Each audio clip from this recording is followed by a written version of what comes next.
जय हिंद। आप सभी का अपने YouTube चैनल पे स्वागत करते हैं।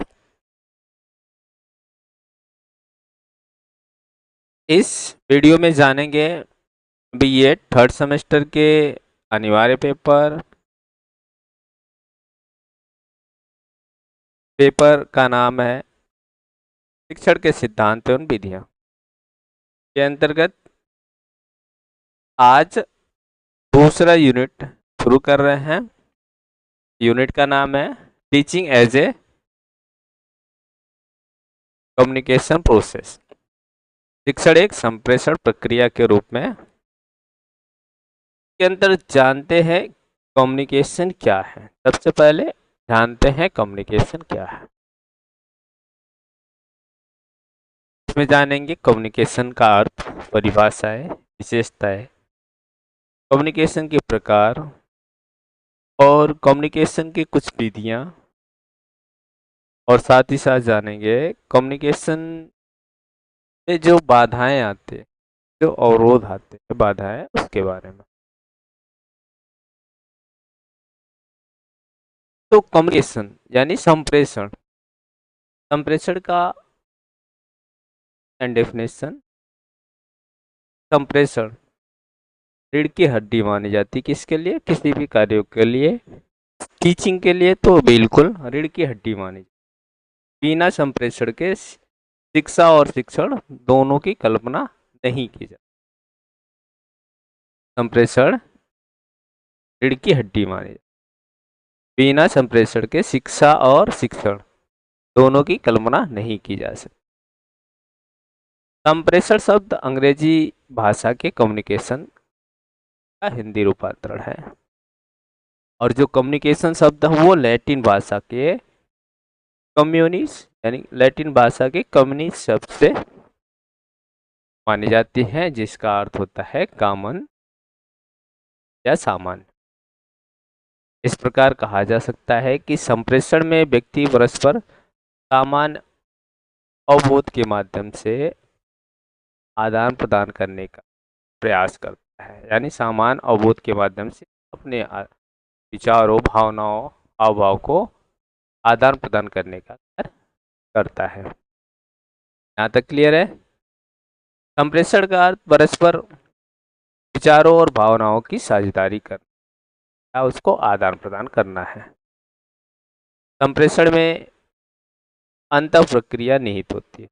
अंतः प्रक्रिया निहित होती है यानी कि जहाँ पे दो या दो से अधिक व्यक्ति होते हैं, अपने विचारों, भावनाओं को जो साझेदारी करते हैं, आदान प्रदान करते हैं, वही अंतर प्रक्रिया निहित होती है, जिसमें पारस्परिक आदान प्रदान को प्रोत्साहन दिया जाता है। इसमें व्यक्ति अपने ज्ञान, हाव भाव, मुख मुद्रा, विचार आदि को परस्पर आदान प्रदान करते हैं, यानी एक दूसरे को आदान प्रदान करते हैं, तथा इस प्रकार से प्राप्त विचारों अथवा संदेशों को समान तथा सही अर्थों में समझने और प्रेषण करने में उपयोग करते हैं। क्लियर? संप्रेषण अर्थ को और अधिक स्पष्ट करने के लिए विभिन्न शिक्षाविदों ने, विभिन्न विद्वानों ने प्रकार की परिभाषाएं दी हैं, जो इस प्रकार हैं। पहली परिभाषा एंडरसन के अनुसार, एंडरसन कहते हैं संप्रेषण एक गत्यात्मक प्रक्रिया है जिसमें व्यक्ति चेतन अथवा अचेतन रूप से दूसरे के ज्ञानात्मक ढांचे के जैसे सांकेत, हाव भाव आदि को उपकरण या साधनों के द्वारा प्रभावित करता। दूसरी जो डेफिनेशन है कीथ डेविस के अनुसार, संप्रेषण वह प्रक्रिया है जिसमें समझ संदेशों को एक व्यक्ति दूसरे व्यक्ति के पास पहुंचाता है, यानी कि ऐसी प्रक्रिया है जिसमें व्यक्ति समझ या किसी भी संदेश को दूसरों तक पहुंचाता है। अगली परिभाषा है एडगर डेल के अनुसार, संप्रेषण का अर्थ होता है परस्पर विचारों और भावनाओं का साझेदारी। एक व्यक्ति दूसरे व्यक्ति तक अपने विचारों और भावनाओं को साझा करता है। एफ जी मेगर के अनुसार मानवीय विचारों एवं भावनाओं का शब्दों, पत्रों, संकेतों तथा आदेशों के माध्यम से आदान प्रदान करना ये संप्रेषण होता है। अगर भी कहते हैं कि व्यक्ति जो अपनी भावनाएं हैं, विचार हैं, वो किसी भी माध्यम से हो सकता है, शब्दों के माध्यम से, पत्रों के माध्यम से, संकेतों के माध्यम से, आदेशों के माध्यम से, कोई भी माध्यम हो सकता है। इसमें क्या करता है, एक दूसरे तक आदान प्रदान करते हैं। मैकफॉरलैंड के अनुसार मनुष्यों के मध्य अर्थपूर्ण अंतःक्रिया ही संप्रेषण है। यानी व्यक्तियों के मध्य जो अर्थपूर्ण अंतःक्रिया होती है वही क्या है, संप्रेषण है।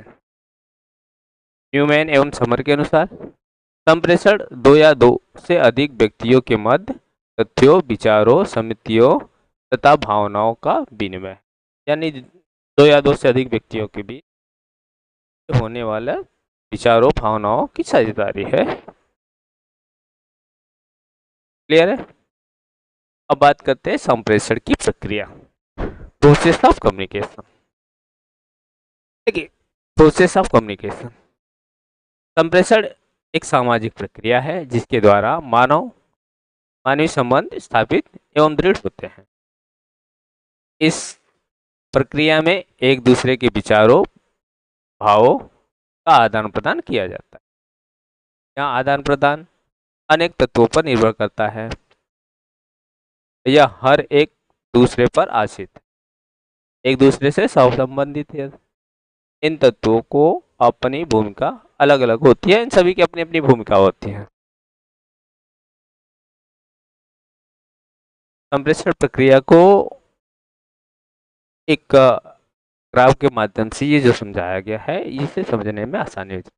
देखिए, संप्रेषण प्रक्रिया में सबसे पहले क्या होना चाहिए, एक संप्रेषण का स्रोत या जिसको कहते हैं संदेशवाहक, यानी कि जो सूचना देने वाला व्यक्ति आप कह सकते हैं, जो सूचना किसी को या अपने विचारों, भावनाओं का जो प्रदान करता है, आदान प्रदान करता है, यानी जो किसी को प्रदान करने वाला वो व्यक्ति होना चाहिए जो संप्रेषक का स्रोत है, यानी संदेशवाहक है। और संदेशवाहक क्या करता है, किसी भी सूचना को एनकोड करता है। एनकोड करने का मतलब होता है उस सूचना को बनाता है, एनकोडिंग यानी सूचनाओं को बनाता है, लिखता है। फिर वो होता है संदेश का माध्यम। अब संदेश का कोई एक माध्यम होता है, किस माध्यम से सूचनाओं को भेजना है, कोई ना कोई माध्यम होता है। अब वो माध्यम के माध्यम से अब वो भेजता है तो सूचनाएं को डिकोड होता है। डिकोड कौन करता है, ये जो संदेश प्राप्त करता है, जो सूचना जिसके पास पहुंचेगी वो सूचना को क्या करेगा, डिकोड करेगा। डिकोड करने का मतलब वो सूचना को पढ़ेगा। जब सूचना पढ़ लिया प्राप्त करता तो क्या करेगा, उसको क्या करेगा, फीडबैक देगा। पढ़ लिया तो फीडबैक प्रदान करेगा।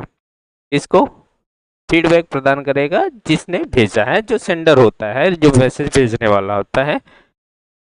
तो पढ़ लिया तो उस मैसेज को उसको फीडबैक प्रदान कर देगा कि भाई आपकी सूचना हमको मिल गई, हमने आपने जो बताया हमने जान लिया, आपने जो सूचना दिया वो सूचना हमें मिल गई, तो वो फीडबैक देता है। इसी प्रकार का ये कम्युनिकेशन का प्रोसेसिंग चलता रहता है। अब बात करते हैं संप्रेषण की विशेषताएं एवं प्रकृति। संप्रेषण की विशेषताएं एवं प्रकृति, संप्रेषण की विशेषताएं और प्रकृति है जो इस प्रकार है। देखिए, संप्रेषण में अंतःक्रिया होती है, यानी दो या दो से व्यक्तियों के बीच अंतःक्रिया होती है जो विचारों, भावनाओं का आदान प्रदान करते हैं या एक दूसरे को प्रोत्साहित करते हैं, साथ ही साथ एक दूसरे को फीडबैक भी देते हैं। संप्रेषण द्विवाही प्रक्रिया है, यानी दो पक्ष होते हैं, एक सेंडर एक रिसीवर, यानी एक भेजने वाला तो एक रिसीव करने वाला, पहला संदेश देने वाला, दूसरा संदेश ग्रहण करने वाला। संप्रेषण एक मनोसामाजिक प्रक्रिया है। मनोसामाजिक इसलिए कि व्यक्तियों के बीच समाज में रहकर ये संभव होता है। संप्रेषण की प्रक्रिया में अनुभव की भागीदारी होती है, जब तक उन अनुभवों पर सभी का अधिकार न हो। संप्रेषण प्रक्रिया में प्रत्यक्षीकरण समाहित होता है या समावेशित होता है। संप्रेषण में विचारों, भावनाओं, तथ्यों को आदान प्रदान किया जाता है। अगली विशेषता, शिक्षण की प्रभावशीलता संप्रेषण की प्रभावशीलता पर ही निर्भर करती है। जितना अच्छा संप्रेषण होगा उतनी अच्छी प्रभावशाली शिक्षण होगी। संप्रेषण में प्रयोग होने वाले शब्दावली का सुनिश्चित होने पर ही, यानी कि जो शब्दावली प्रयोग होते हैं उसका जो अर्थ हो सुनिश्चित होने पर ही संप्रेषण सार्थक होता है। प्रभावशाली संप्रेषण के अंतर्गत सदैव गत्यात्मक प्रक्रिया होती है। संप्रेषण प्रक्रिया में विचार विनिमय इन दोनों तत्वों को विशेष बल दिया जाता है। संप्रेषण मानवीय तथा सामाजिक वातावरण को यथेष्ट यानी श्रेष्ठ बनाए रखने का प्रयास करता है। प्रभावशाली संप्रेषण उत्तम शिक्षण के लिए एक बुनियादी तत्व है। संप्रेषण की क्षमता यानी सक्षमता शिक्षण को प्रभावशाली बनाता है, यानी कि जितना अच्छा संप्रेषण होगा उतनी ही अच्छी शिक्षण प्रभावशाली बनेगी। संप्रेषण के प्रकार, टाइप्स ऑफ कम्युनिकेशन। वैसे तो संप्रेषण के अलग अलग कई प्रकार जाने जाते हैं, लेकिन किंतु मुख्य रूप से संप्रेषण के दो प्रकार, एक शाब्दिक संप्रेषण, दूसरा अशाब्दिक संप्रेषण। शाब्दिक संप्रेषण वह संप्रेषण होता है जिसमें शब्दों का प्रयोग किया जाता है, उसे कहते हैं शाब्दिक संप्रेषण। शाब्दिक संप्रेषण दो प्रकार का होता है, एक तो मौखिक रूप से, दूसरा लिखित रूप से। मौखिक रूप में शब्दों का प्रयोग करके जो कम्युनिकेशन किया जाता है, जो संप्रेषण किया जाता है, उसे मौखिक संप्रेषण कहते हैं। और लिखित संप्रेषण वह संप्रेषण होता है जो शब्दों के माध्यम से सूचनाओं को लिखित रूप प्रदान करते हैं, उसे कहते हैं लिखित संप्रेषण। दूसरा अशाब्दिक संप्रेषण। अशाब्दिक संप्रेषण वह संप्रेषण होता है जिसमें शब्दों का प्रयोग नहीं होता है, बल्कि किसी न किसी संकेत, ध्वनि इत्यादि का प्रयोग किया जाता है, जिसमें मुख मुद्रा, चक्षु यानी नेत्र संपर्क, वाणी संकेत, ध्वनि संकेत भी आता है, वाणी संकेत भी आता है, स्पर्श संपर्क, ये अशाब्दिक कम्युनिकेशन है, यानी कि नॉन वर्बल कम्युनिकेशन अशाब्दिक संप्रेषण है। संप्रेषण की विधियां, देखिए शैक्षिक प्रशासन के समन्वय और नियंत्रण में संप्रेषण के अनेक विधियों का प्रयोग किया जाता है। विधि का प्रयोग किया जाता है जो इस प्रकार है। देखिए, मौखिक विधि तथा लिखित विधि, वाणी संकेत, दूरदर्शन तथा रेडियो माध्यम, tape recorder, computer, video text, video disc, teleconferencing, overhead projector, slide projector, film strip projector, epidiascope, समाचार पत्र, जर्नल या शोध पत्रिकाएं, कार्यपुस्तकें, शब्दकोश, एनसाइक्लोपीडिया, एटलस, बुक्स यानी पुस्तकें, हैंड आउट इत्यादि विभिन्न प्रकार के शैक्षणिक संप्रेषण की विधियों का प्रयोग किया जाता है। नेक्स्ट है संप्रेषण के अवरोध या बाधाएं। जो बाधाएं आती तो अनेक विद्वानों ने संप्रेषण में जो आने वाली बाधाएं हैं उसको, जैसे डॉक्टर कुमार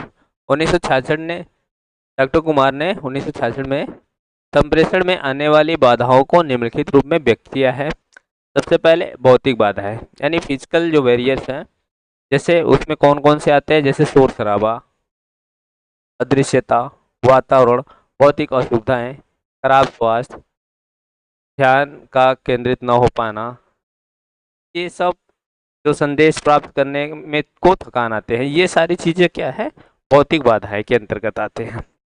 दूसरी जो बाधाएं हैं भाषा संबंधी बाधाएं, शब्दांबर आडंबर हैं उसका, यानी कि दिखावापन, अस्पष्ट शब्द, अनावश्यक शब्द, शब्दों को दबाकर बोलना, गलत उच्चारण करना, अस्पष्ट संकेत, तकनीकी और वैधानिक शब्दावली में विभिन्नता इत्यादि, ये भाषा संबंधी बाधाएं हैं। मनोवैज्ञानिक बाधाएं, मनोवैज्ञानिक बाधाएं क्या है? जैसे पूर्वाग्रह, पहले से एक पूर्वाग्रह बना लिया है, अरुचि, ध्यान न देना, गलत प्रत्यक्षीकरण, अलाभकार अनुभव यानी जरूरत से अधिक चिंताएं, अपूर्ण या अपूर्ति आशाएं इत्यादि। पृष्ठभूमि की बाधाएं यानी बैकग्राउंड से संबंधित जो बैरियर्स होते हैं। पूर्व अधिगम यानी पहले का आपका अधिगम कैसा रहा, नहीं रहा। सांस्कृतिक भेदभाव, पूर्व कार्य स्थिरता, पूर्व कार्य का वातावरण कैसा रहा, ये सारी जो बाधाएं हैं पृष्ठभूमि संबंधी बाधाएं। कुछ अन्य बाधाएं हैं, कुछ अन्य विद्वानों ने अन्य प्रकार की बाधाओं का वर्णन किया है, जो 3 प्रकार विभाजित किया जा सकता है। संप्रेषण प्रेषककर्ता से संबंधित बाधाएं, संदेश प्रसारण संबंधी बाधाएं, संप्रेषण प्राप्तकर्ता से संबंधित बाधाएं।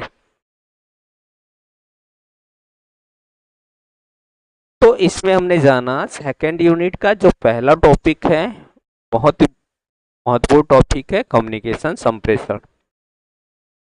तो इसके अंतर्गत जाना कि संप्रेषण क्या होता है, संप्रेषण का अर्थ, परिभाषाएं, विशेषताएं, प्रकार, विधियां और कुछ संप्रेषण से संबंधित बाधाएं जो आती हैं वो। तो आज के लिए इतना ही। आप सभी से एक रिक्वेस्ट है, निवेदन है कि आप सभी, अगर आप पहली बार देख रहे हैं, चैनल को लाइक जरूर करें, सब्सक्राइब भी करें, साथ ही साथ अपने उन सभी दोस्तों तक इसे शेयर करें जो इसकी तैयारी कर रहे हैं। धन्यवाद।